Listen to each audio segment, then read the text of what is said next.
Evangelho de São Marcos, capítulo 6.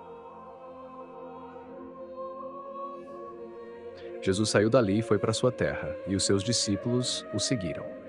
Quando chegou o sábado, começou a ensinar na sinagoga. Muitos, ao ouvirem, se admiravam, dizendo: "De onde lhe vêm estas coisas?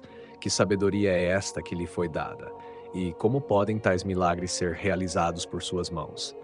Não é ele o carpinteiro, o filho de Maria e irmão de Tiago, de José, de Judas e de Simão? E suas irmãs não estão aqui entre nós?" E se escandalizavam por causa dele. Então Jesus lhes disse: "Um profeta só não é honrado na sua terra, entre os seus parentes e na sua própria casa." E não pôde fazer ali nenhum milagre, a não ser curar alguns doentes, impondo-lhes as mãos.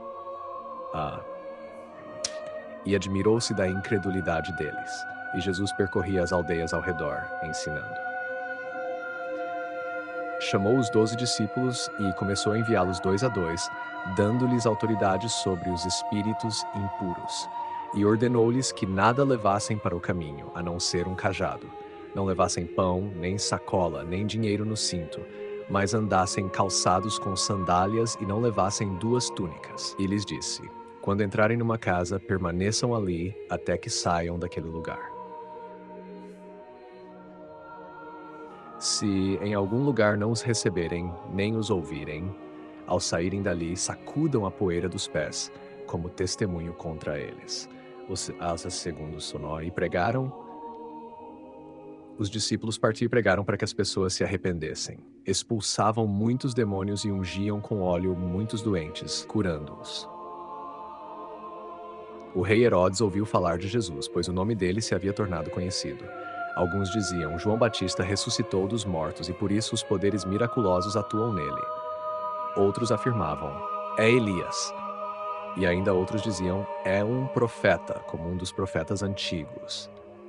Quando Herodes ouviu isso, declarou: "É João, aquele que mandei decapitar. Ele ressuscitou." De fato, foi o próprio Herodes quem mandou prender João e acorrentá-lo no cárcere, por causa de Herodíades, mulher de seu irmão Filipe, com quem se casara. Pois João dizia a Herodes ter a mulher de seu irmão. Herodíades, então, guardava rancor contra João e queria matá-lo, mas não podia. Herodes tinha medo de João, sabendo que ele era um homem justo e santo e o protegia. Ainda que ao ouvi-lo ficasse perplexo, gostava de escutá-lo. Chegando o dia oportuno, Herodes ofereceu um banquete em seu aniversário para os seus nobres, os comandantes militares e os líderes da Galileia. Quando a filha de Herodíades entrou e dançou, agradou a Herodes e aos que estavam à mesa com ele. O rei disse à jovem: "Peça-me o que quiser e eu lhe darei." E jurou solenemente: "Tudo o que você me pedir, eu lhe darei, ainda que seja a metade do meu reino." Ela saiu e perguntou à sua mãe: "O que devo pedir?" E a mãe respondeu: "A cabeça de João Batista." Imediatamente a jovem correu para o rei e pediu: "Quero que me dê agora mesmo, em um prato, a cabeça de João Batista." O rei ficou profundamente triste, mas por causa do juramento e dos convidados, não quis negar o pedido dela. Sem demora, enviou um soldado da guarda com ordens para trazer a cabeça de João. Ele foi e o decapitou na prisão. Trouxe a cabeça em um prato, entregou-a à jovem e esta a deu à sua mãe. Ao saber disso, os discípulos de João vieram, levaram o corpo e o colocaram em um túmulo. Os apóstolos reuniram-se com Jesus e contaram a ele tudo o que haviam feito e ensinado.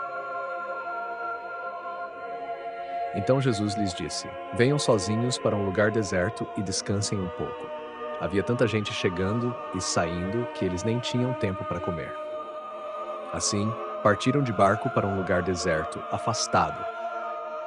Mas muitas pessoas os viram partindo e os reconheceram. De todas as cidades, correram a pé até lá e chegaram antes deles.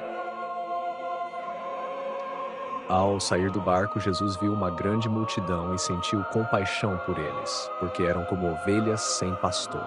Então começou a ensinar-lhes muitas coisas. Já estava ficando tarde quando os discípulos se aproximaram e disseram: "Este lugar é deserto e já é muito tarde. Mande as pessoas embora para que possam ir aos povoados e vilas vizinhas comprar algo para comer. Jesus, porém, respondeu: Deem vocês mesmos algo para eles comerem. Eles perguntaram: Devemos gastar 200 denários para comprar pão e dar-lhes de comer? E Jesus lhes perguntou: Quantos pães vocês têm? Vão verificar.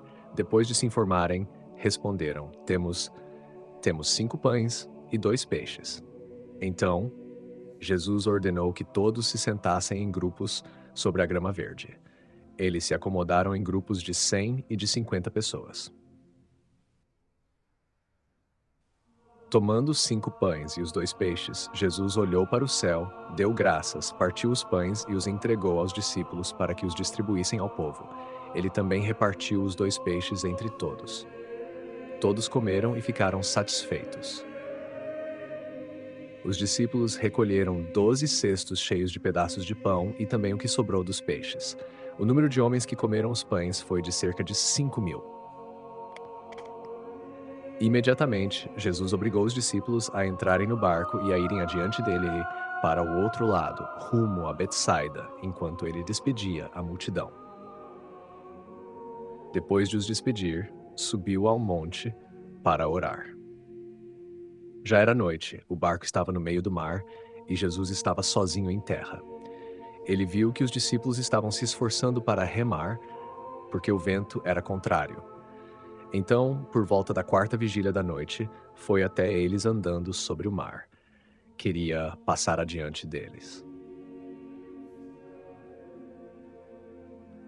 Quando o viram andando sobre o mar, pensaram que era um fantasma e começaram a gritar, pois todos o viram e ficaram apavorados. Mas Jesus imediatamente falou com eles e disse: Tenham coragem, sou eu, não tenham medo. Jesus subiu ao barco para junto deles e o vento cessou. Eles ficaram extremamente espantados, pois ainda não tinham compreendido o milagre dos pães. Seus corações estavam endurecidos. Depois de atravessarem o lago, chegaram à terra de Genezaré e atracaram.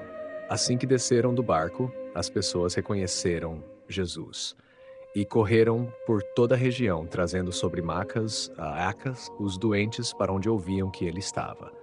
E onde quer que Jesus entrasse, em povoados, cidades ou campos, colocavam os enfermos nas praças, suplicavam-lhe que ao menos pudessem tocar na borda de seu manto.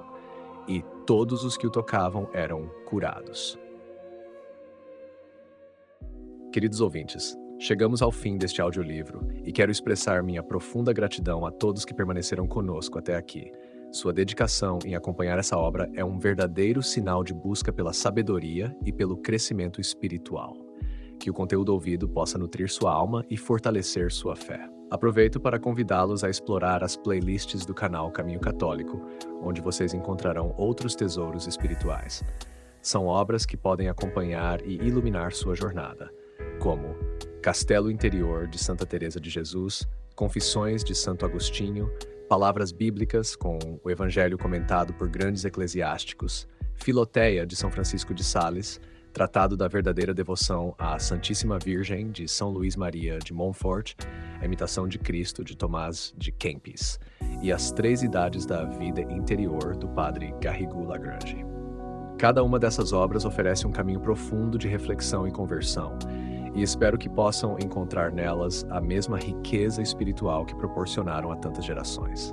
Nosso canal está sempre aberto para quem deseja aprender e crescer na fé. Continue nos acompanhando e compartilhando essa jornada espiritual. Mais uma vez, obrigado por sua presença e que Deus abençoe a todos.